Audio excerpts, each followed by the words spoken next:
High everyone, আসসালামু আলাইকুম। Welcome to ইয়ানিস চ্যাপ্টার। কিতা হরা সব বালা আছেননি? আলহামদুলিল্লাহ আমি বালা আছি। আজকে ঘুম থেকে উঠিয়ে ফার্স্টে জানলা খুলিয়ে দিছি, আর খুলিয়া যে সুন্দর ওয়েদার, মাশাআল্লাহ, দেখতে আসমান যে সুন্দর লাগে। আর নুরাই যে ঘুম থেকে উঠা পাতে বার না দেখলে লাগে তান ভালো লাগে না, আর বারে তান বলে তো তারে দেখলে তো তাই তানগুলো যাইতা হরি পাগল হইছেন ফুরা গেলে, আর ওরা আইতেও চাই না ফিরত আমরা তো পরে আমি নাস্তা করাত লাগি গেছি।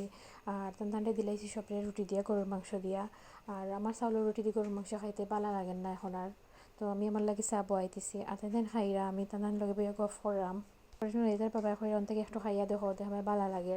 পরে একটু খাইছে, আমার বেশ ভালো লাগছে না। আর একটু চা আনি লিছি, আনিয়ে আমি খাওয়াত লাগি গেছি। আমার চাউলের রুটি দিয়ে চা দিয়ে খাইতে ভালো লাগে। আপনার খাওয়ার এখন ভালো লাগে কমেন্ট করে জানাই বা ভুলবা না। আর চা খাইয়া খাইয়া চিন্তা করলাম আজকে পাকিস্তানি পেশোয়ারি বিফ রান্ধিতাম। এখন ফেসবুকে ঢুকলে এই রেসিপিটা দেখা যায় ভাইরাল। আমি এখনও মানে এই রেসিপিটা ট্রাই করছি না, তো আজকে ট্রাই করতাম চিন্তা করলাম। আর রিভিউও দেখছি যে বালা, তো যেই কথা সেই খাম। আইছি আমি আইয়া মাংস সুন্দর করে খাটিয়া ধুইয়া রেডি করে লইছি। আর ফার্স্টে গুণ আমি লবণ দি মাখিয়ে 1 ঘন্টা লাগে ওলাখান গুড়িয়া রাখবো, মাংসগুণ সফট হয়। আর মাংস কুড়িয়ে রাখিয়ে আমি মশলা রেডি করে দিয়েছি। আর আমরা ফেসবুকে একটা কন্টেস্ট চলে, আপনারা যারা এই কন্টেস্টে এখনও পার্টিসিপেট করছেন না তারা সকাল পার্টিসিপেট করে রাখা। পার্টিসিপেট করি আপনারা জিততে পারবা একটা পারফিউম প্রিমিয়াম একবারে ফ্রিতে। আপনার ডেলিভারি চার্জও দেওয়া লাগছে না, একবারে ফ্রি। তো যারা এখনও অংশগ্রহণ করছেন না তারা তাড়াতাড়ি অংশগ্রহণ করে রাখা সব। আর তো মাংসর মাঝে আমি এর মাঝে গোটা পেঁয়াজ, গোটা আলু, আদা ছোটো ছোটো করে কাটিয়া দিছি, আর রসুন গোটা গোটা করে দিয়া দিছি। আর টমেটো দিছি আস্তা করে মাঝে দিয়ে কাটিয়া ওলাখান। আর লবণ দিছি একটু, আগে তো লবণ দি মাখাইয়া রাখছি এর লাগি।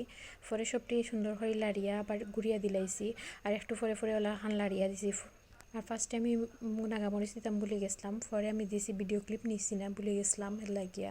আর অত মাংস সিজার মতো আমি পানি দিলাইছি, মানে পুরা সিদ্ধ হইতো যে লাখান লাখান খাওয়ার জোকা। আমি একবারে পানি দিয়ে গুড়িয়া দিলাইছি, আর একটু পরে পরে নাড়ি সারি দিছি। প্রায় 3.5 ঘন্টা রান্নার পর আমার পাকিস্তানি পেশোয়ারি বিফ রেডি হয়ে গেছে। আর দেখতে অত বেশ কালারফুল নাই, সুন্দরও লাগে না, একটা তো কালারফুলও নাই, বাট সুন্দর লাগে না, কোনো স্মেলও নাই। ইলাখান যে একটা স্মেল আয় যে ভালো লাগে, ইলাখানও নাই। তারপরে আমি টেস্ট করাত লাগছি, খাওয়াত বই গেছি বিসমিল্লাহ করিয়া। আর খাওয়াত লাগিয়া তো আমি বিপদে পড়ে গেছি, মানে অত মজা একটা খাইতে সময়। মানে ফার্স্ট খামর দিয়া তো আর আমার 2 নাম্বার বার দিতাম মুখও জানে হয়েছে না। মানে আমি রিভিউ দেখছি যে বালা, আর যারা একটা খাইয়া বালা লাগছে তার মুখো আল্লাহ মাশাল্লাহ যে মানে টেস্ট দিছেন তার মুখো। অত বাজে খানি আমি আমার লাইফে কোনো সময় আমি কোনো রেসিপি ইলাখান ট্রাই করছি না। ফার্স্ট টাইম ট্রাই করিয়া ইলাখান মানে দুকা খাইলাম। পরে রাত্রে আমি ও মাংসগুন থাকি সব মশলা তুলি আবার মশলা দিয়ে কষাইয়া খাওয়াত লাগছি। মাশাল্লাহ খাইতে যে মজা হয়েছে। আর কেউ পাকিস্তানি পেশোয়ারি বিফ আমি কমিলাখান ট্রাই করি না জানি, আমার অভিজ্ঞতা দেখে কইরাম। আজকের লাগে ও পর্যন্ত ভালো থাকুক, আল্লাহ হাফিজ, আসসালামু আলাইকুম।